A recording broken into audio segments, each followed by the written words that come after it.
यो त यो लाग्ने चिज जस्तो छ यो खाएर त हुन्छ त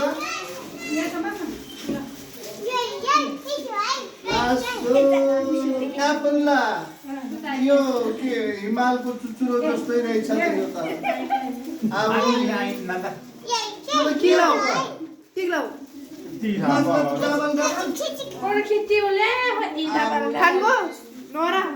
यस्तो पनि खान्छ खान्छु हो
लासो जम्मै छ नि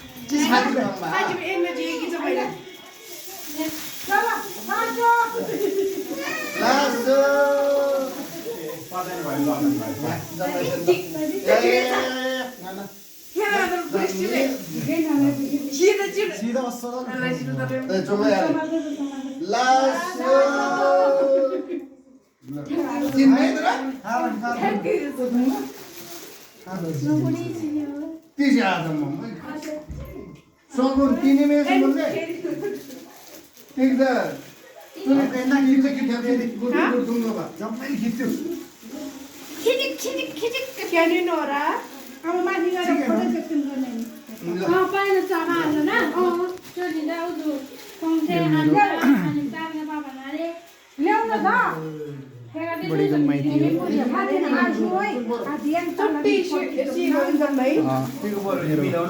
भिडियोमा सब्सक्राइब गरिदिनु ब्लगमा उहाँसँग ठुलो सारा हुनुहुन्छ मेरो माइलो सारा हुनुहुन्छ ठुलो छ है उहाँ चाहिँ मेरो जेठो सानो ठुलो सानोको चाहिँ छोरी है ठुलो छोरी अनि उहाँ मेरो साली हुनुहुन्छ उहाँ मेरो माइलो सानोको मिसेस है त उहाँ मेरो छोरो ए हेलो सम्राट मेरो छोरो ए हाम्रो छोरो उहाँ चाहिँ सालीको छोरो सालीको छोरो भन्यो नि आफ्नै छोरो हो उहाँ चाहिँ मेरो मिसेस उहाँलाई तिहार ओ मेरो माइलो सालोको चाहिँ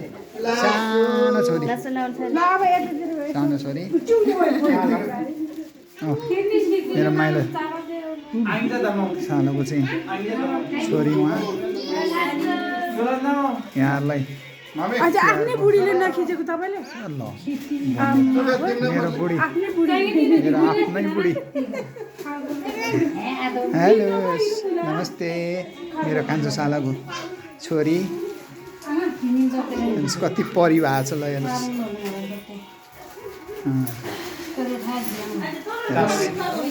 यो चाहिँ ससुराली अनि यहाँहरूलाई हार्दिक शुभकामना छ तिहारको उहाँ हजुरहरूको तिहार कस्तो भयो कतिको रमाइलो भयो हेर्नुहोस् आउनुहोस् घुम्नलाई हेर्नुहोस् यहाँ पाथिभारा माता